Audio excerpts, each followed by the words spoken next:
Bismillahirrahmanirrahim. Assalamualaikum warahmatullahi wabarakatuh. Untuk saudara-saudara sekalian, mahasiswa sekaligus pemirsa untuk video kali ini, saya sampaikan bahwa pada hari ini saya sampaikan pengantar dari pembuatan video untuk mata kuliah manajemen produksi tanaman perkebunan.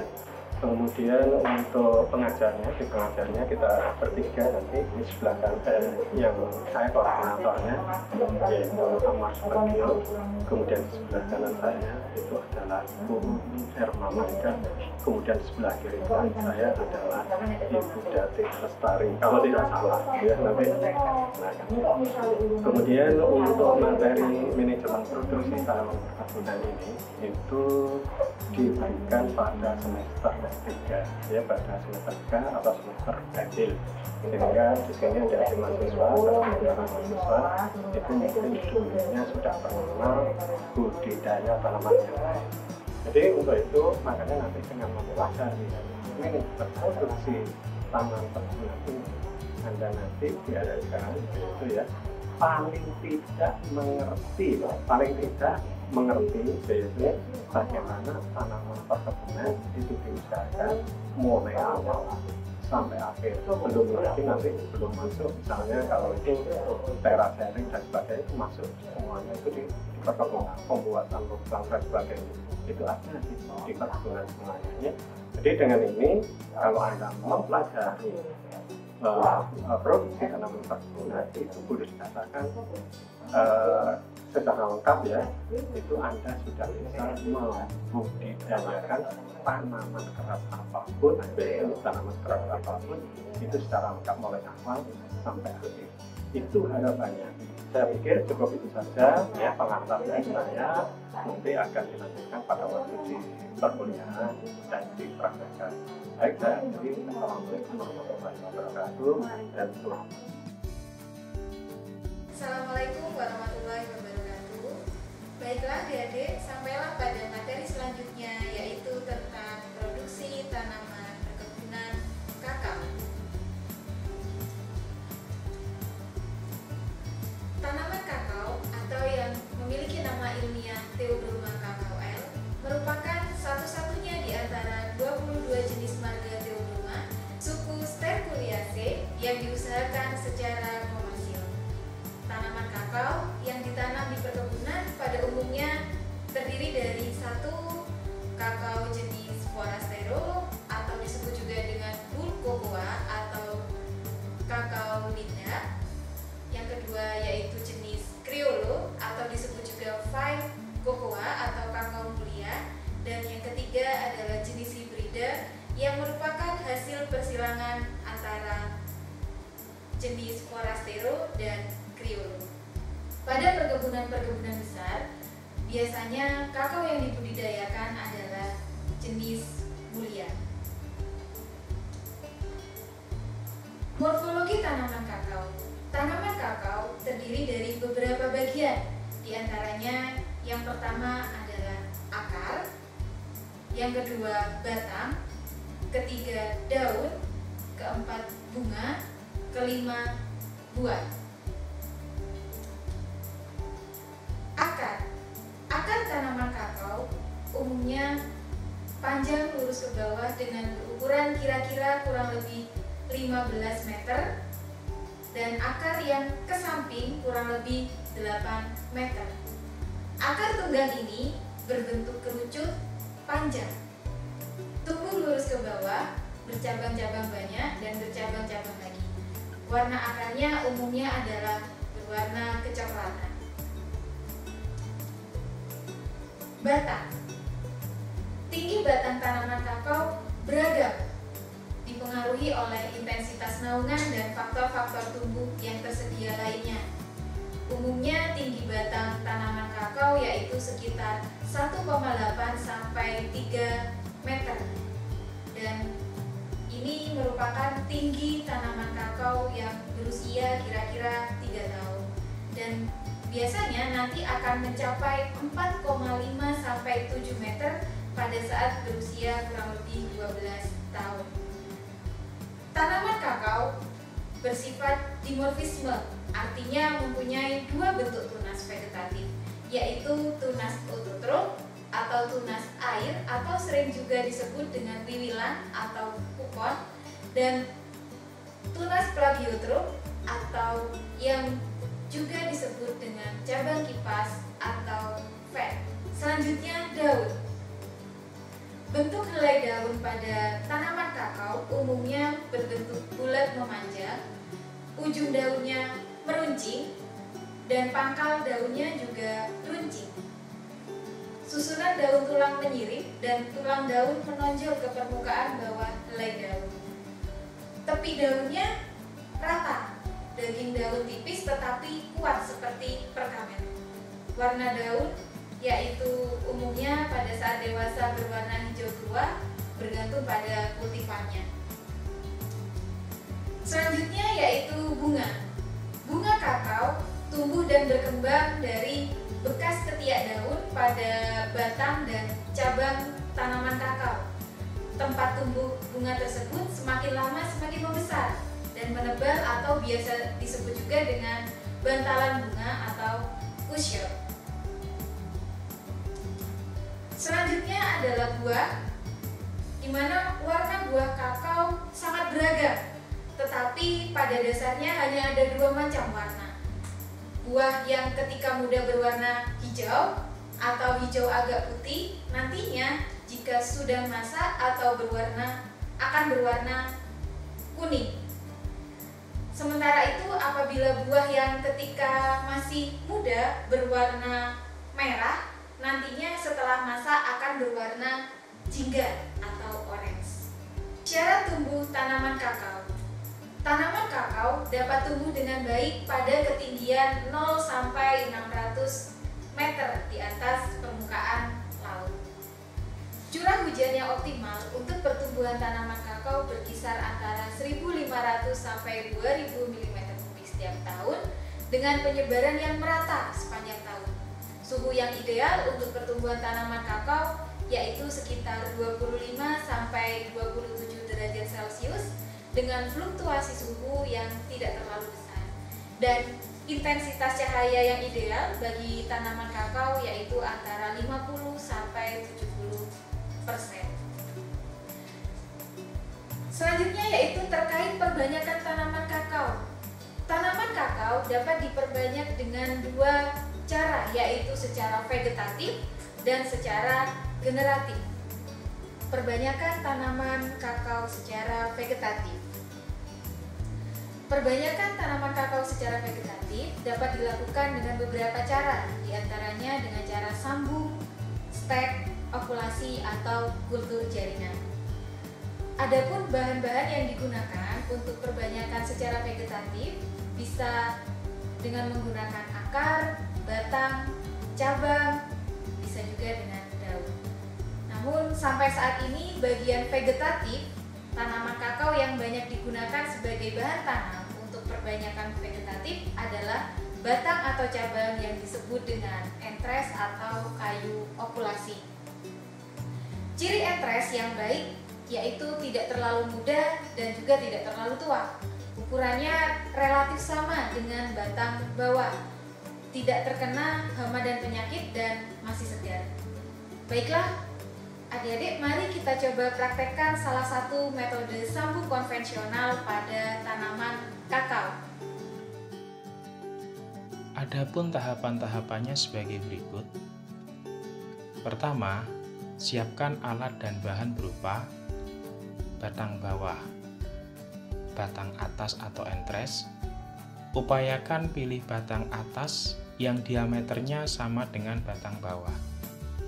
Kemudian, pisau okulasi, gunting pangkas, parafilm, atau bisa menggunakan plastik wrap yang dipotong ataupun plastik es, dan alkohol.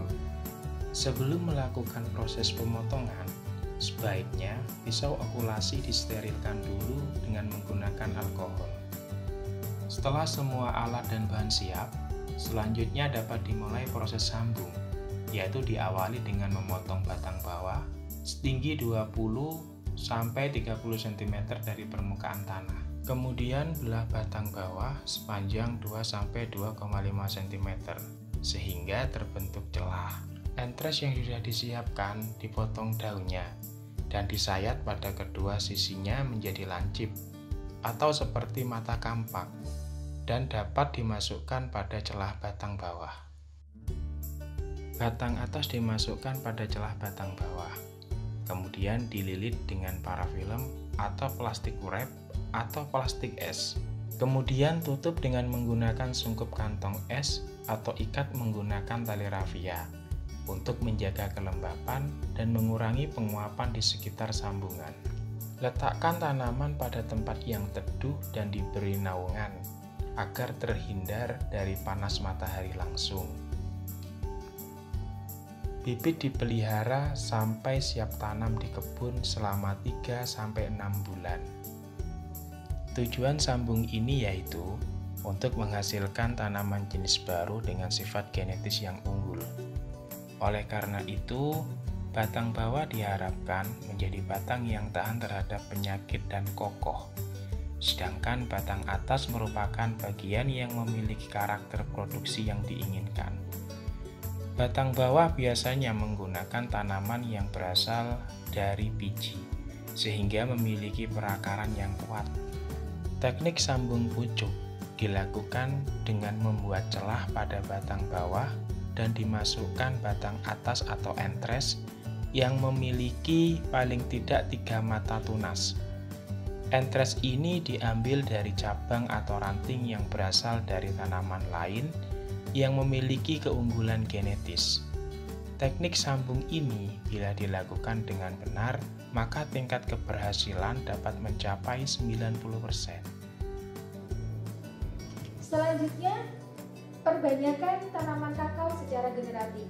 Perbanyakan tanaman kakao secara generatif dapat diperoleh dengan memanfaatkan biji.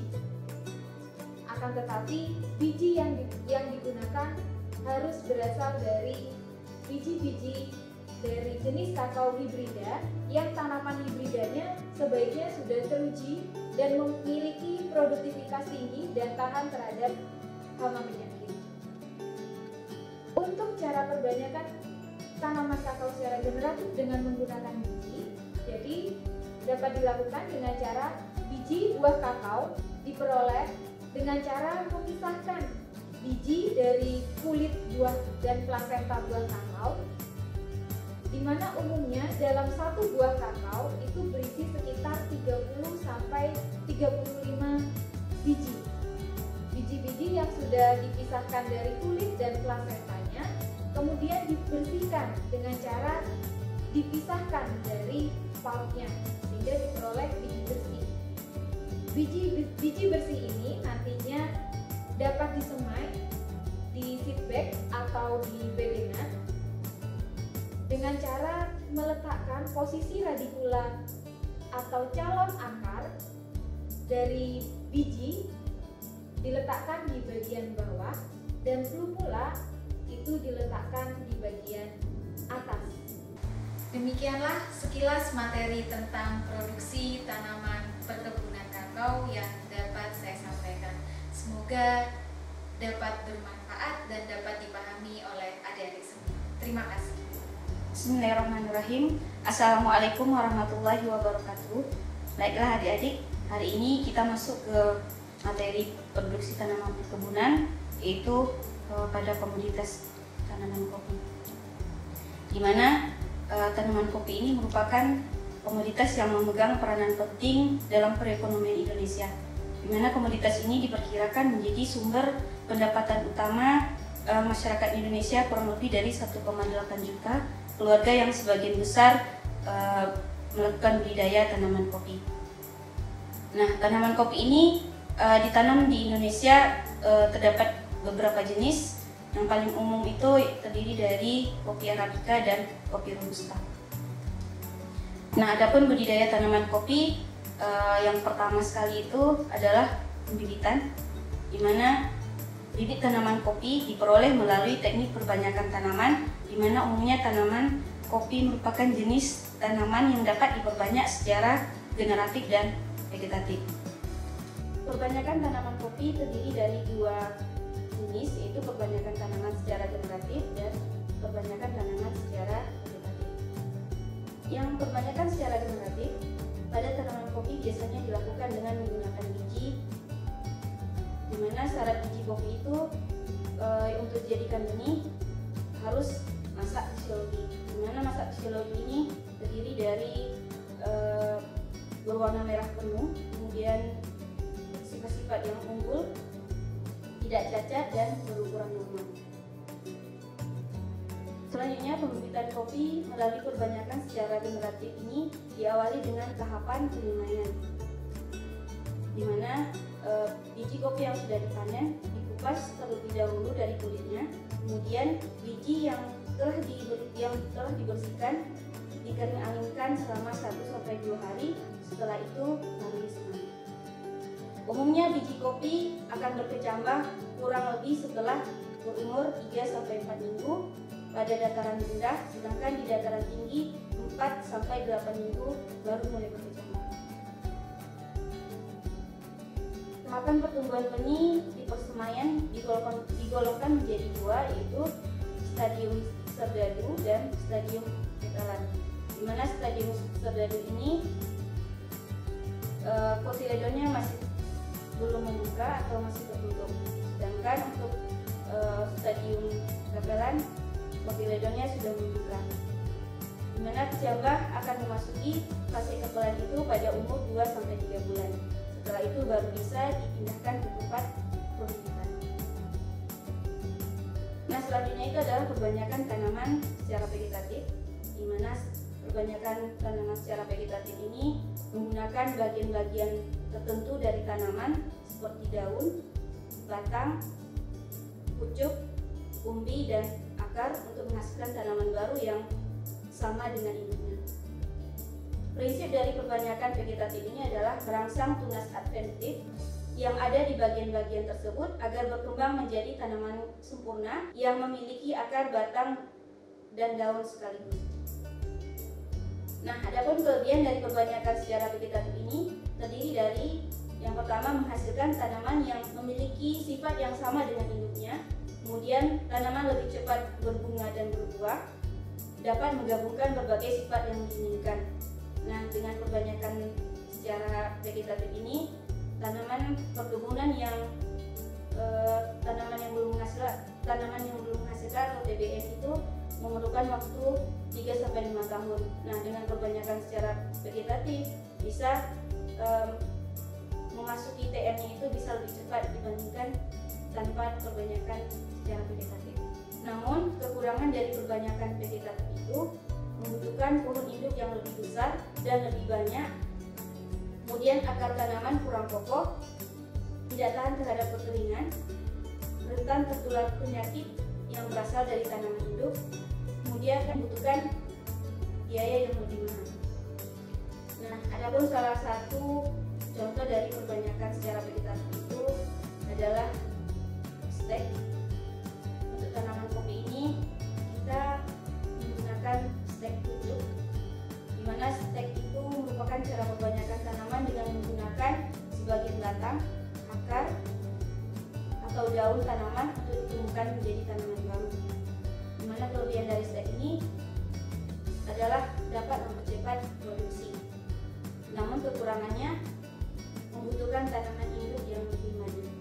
Metode pelaksanaan praktikum dari stek pucuk dari tanaman kopi ini memerlukan alat dan bahan seperti gunting stek, sungkup atau kerangka dari bambu dan plastik transparan, kemudian cangkul, gembor, media tanah dan pasir, larutan Bruton F atau biasa disebut dengan hormon akar, dan yang terakhir itu adalah entres. Nah, hal yang perlu diperhatikan dalam perbanyakan tanaman secara stek ini adalah entres sebagai bahan utama dalam pembuatan stek ini dapat dipilih jenis entres dalam bentuk entres autotrop maupun plagiotrop, di mana entres autotrop ini merupakan jenis entres terdiri dari tunas-tunas air yang bersifat ortotropik atau tumbuh ke atas. Sedangkan entres plagiotrop ini merupakan jenis entres yang terdiri dari tunas-tunas air yang bersifat plagiotropik atau tumbuh samping. Ini adalah contoh gambar tunas plagiotropik dan tunas plagiotrop, di mana masing-masing tunas tersebut dapat dipanen baik pada kebun entres maupun dari kebun produksi.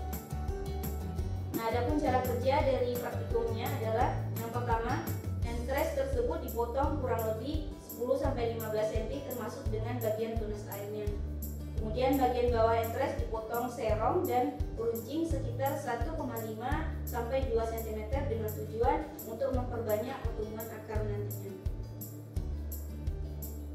Nah, kemudian masing-masing entres yang sudah dipotong tersebut lalu dicelupkan pada cairan rutun F sebelum di stek. Setelah entres tersebut selesai dicelupkan di dalam larutan rutun, maka dapat langsung ditanam di bedengan dengan jarak tanam entres yaitu sekitar 5 x 10 cm. Bedengan yang sudah ditanami dengan entres tersebut disungkup dengan sungkup yang terbuat dari kerangka bambu dan plastik transparan hingga tertutup rapat. Selanjutnya, perbanyakan vegetatif yaitu dengan cara sambung atau grafting, di mana penyambungan pada tanaman kopi merupakan penggabungan batang atas atau disebut dengan entres pada bibit kopi dewasa yang digunakan sebagai batang bawah. Adapun tujuan dari kegiatan penyambungan tanaman kopi ini adalah untuk menggabungkan dua sifat unggul dari batang bawah dan batang atas. Seperti pada batang bawah yang tahan terhadap nematoda parasit dan batang atas yang berproduksi tinggi maupun mutu biji yang baik. Teknik dan tata cara penyambungan bibit kopi antara lain: yang pertama, menyiapkan entres batang atas dan bibit batang bawah umur 5-6 bulan. Kriteria bibit siap sambung, ukuran batang bawah sebesar pensil. Penyambungan dilakukan dengan memotong batang dari bibit batang bawah dengan ketinggian 15-20 cm dan daun bibit batang bawah disisakan 1-3 pasang. Nah, kemudian batang bibit batang bawah yang telah dipotong diiris di bagian tengah sepanjang 2-3 cm untuk penyambungan entres batang atas.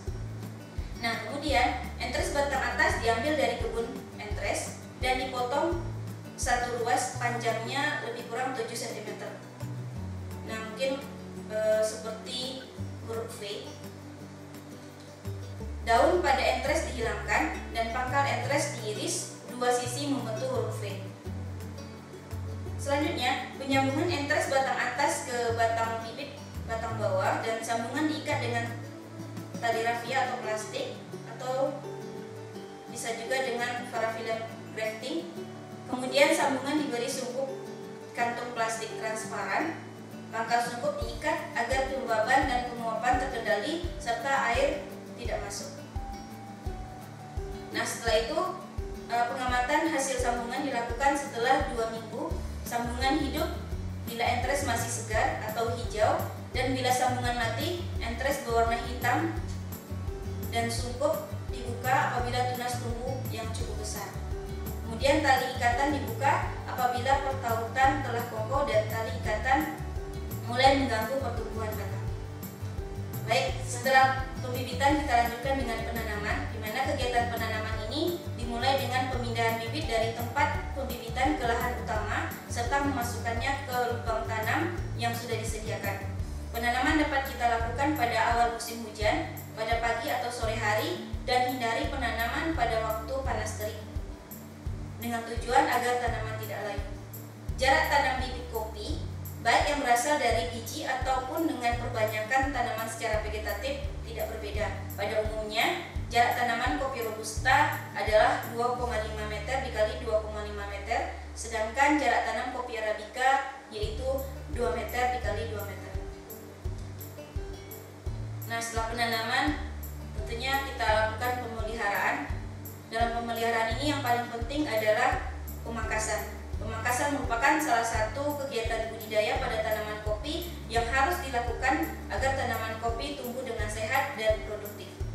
Hal ini berkaitan langsung dengan cabang-cabang buah tanaman kopi. Pemangkasan dilakukan dengan cara memotong bagian-bagian tanaman yang tidak dikehendaki atau sudah tidak produktif lagi, seperti cabang tua yang sudah kering dan tidak dimanfaatkan lagi oleh tanaman untuk proses produksinya. Sistem pemangkasan tanaman kopi terbagi atas dua cara, yaitu pemangkasan berbatang tunggal atau single stem dan pemangkasan berbatang ganda atau multiple stem. Pada umumnya perusahaan perkebunan besar di Indonesia menggunakan sistem berbatang tunggal, sedangkan perkebunan rakyat dan untuk negara-negara yang kekurangan tenaga kerja kebanyakan menggunakan sistem berbatang ganda. Kegiatan selanjutnya adalah panen dan pasca panen kopi. Panen merupakan kegiatan akhir dari tahapan budidaya tanaman kopi, yaitu berupa pengumpulan hasil dengan cara melakukan pemetikan buah yang telah masak atau berwarna merah.